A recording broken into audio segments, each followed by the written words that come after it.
Hey guys, what is up? It is No Help and welcome back to another video today. So in today's video, we're going to be killing Vorkath for an hour to see if it's still worth killing in 2023. I'm assuming it definitely is. Vorkath is a creature I do not have too much KC yet, so I'm actually really excited for this video. I finally got myself the Dragon Hunter Lance, so we're going to be using the melee method and putting it to the test. Vorkath has always been a creature that players have killed to make a ton of money. Some players have 10, 20,000 kills at this boss. Okay, so this is the gear that I'm going to be taking to Vorkath today. So we've got the Nezinot Face Guard, the Salve Amulet EI, Rada's Blessing Fire Cape, Dragon Hunter Lance, Bandos, the Dragon Defender Ferocious Gloves, Primordial Boots, and my Ring of Suffering, because I still haven't imbued my Berserker Ring. And as for my inventory, I've got the Slayer Staff here to cast the Crumble Undead spell. You can actually have it set up to auto cast a spell, very important to make sure that you have that before you start the fight. Also, I bring a super combat potion, an anti-venom plus, a extended super anti-fire, some prayer potions, some food, and then a cape to get out of there. And also in the Divine Rune pouch, I've got all the runes in order to cast the Crumble Undead spell. Okay, so this is how to actually get there. So you're going to want to go to Relica. If you don't have a construction cape, you can just set your house location to Relica for now, just while you're killing the boss. And then just once you get out of the house portal, just completely run north up to the boat and up to the dock where you actually enter the boat and go to the island. So head up right here, and you don't have to talk to anyone, you just have to click the boat and click travel. Also, I want to tell you, if you do die here, you actually can collect your items from this guy right here. You will have to pay 100,000 GP, but that's where you get your items if you do die.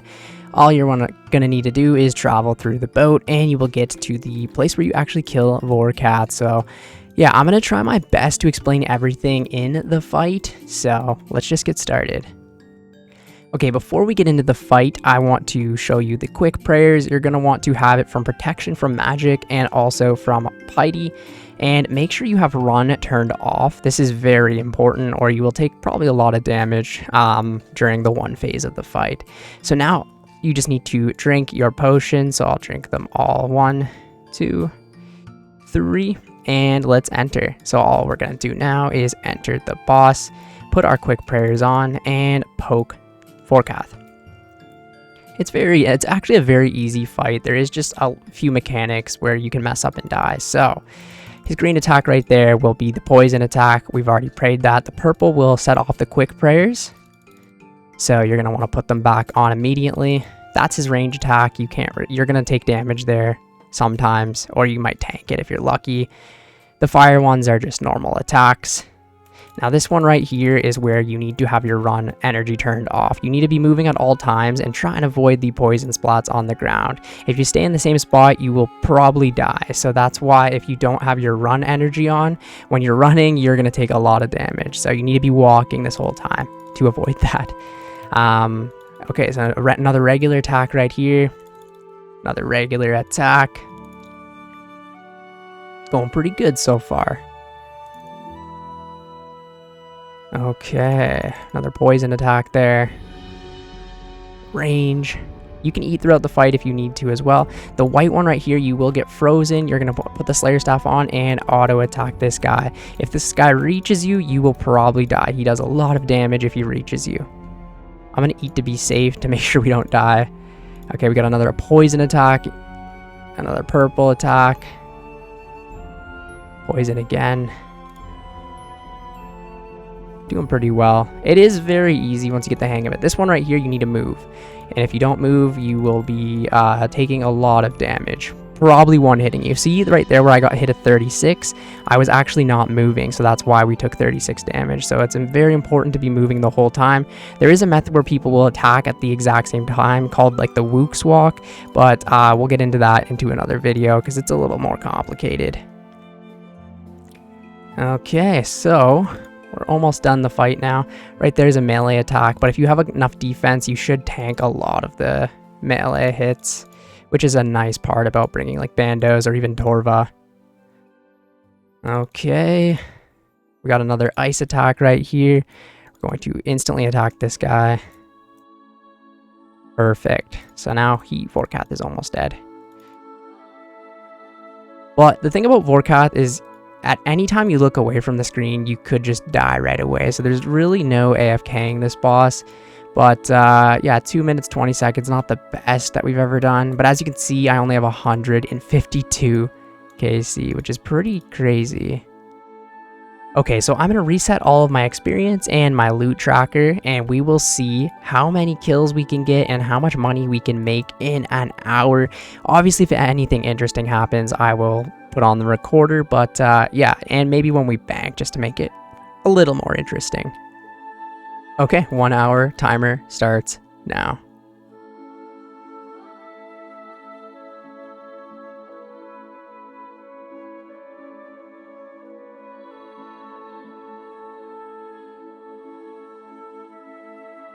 Okay, so right now we are 35 minutes in, so we've got another 25 minutes left. We've made about 1 million GP so far. Nothing crazy, no good drops it seems, but it has been fun, a good learning experience for killing Vorkath. I can't wait to do this for Slayer tasks in the future.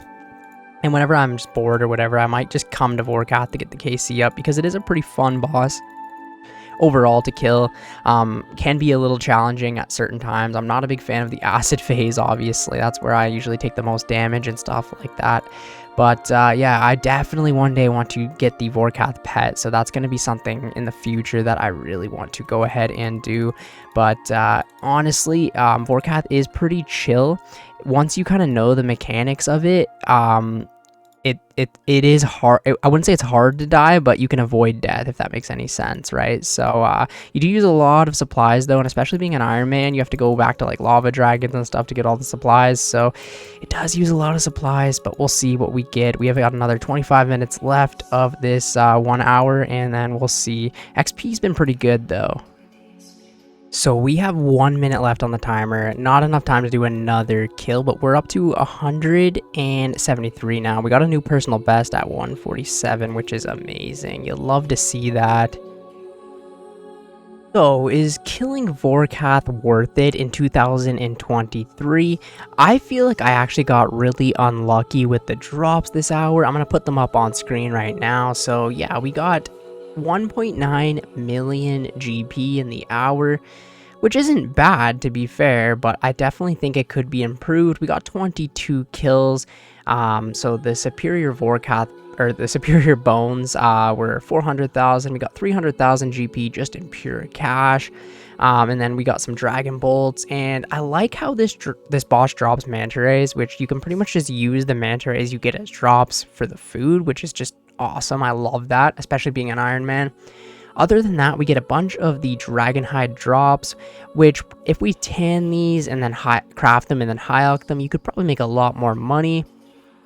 Other than that, some adamant ores, some onyx bolt tips, some rune alchables, which is great. Also 550 grapes. If you do this boss long enough, you could easily get 99 cooking, no problem. As well as just some other drops like some bolt tips and stuff like that, as well as the new scaly blue dragon hide, which is a cool drop. If you use a knife on it, you will get 50 of the dragon scales, which you can use to make the dragon dust for herb lore. Love to see updates like this in the game.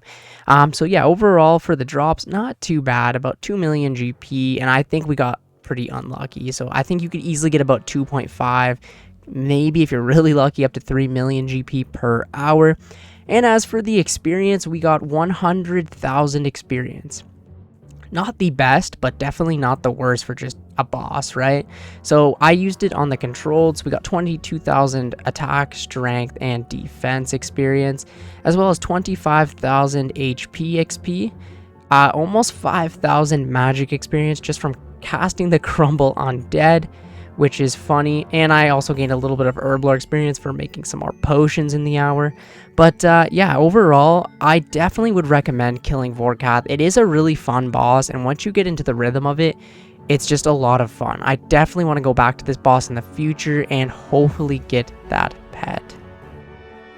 As for my collection log with Vorkath, we have pretty much nothing. We just got the Vorkath head, so there's so many drops to still get with Vorkath. I definitely want to return to this boss in the future, especially when I get blue dragons assigned as a slayer task. I think that will just be phenomenal, make the kills a lot quicker even. But yeah, anyways, thank you guys so much for watching the video today. If you went ahead and watched the whole video, comment Vorkath down in the comments below. Appreciate it as always. Thank you guys so much, and I will catch you in the next one. See ya later.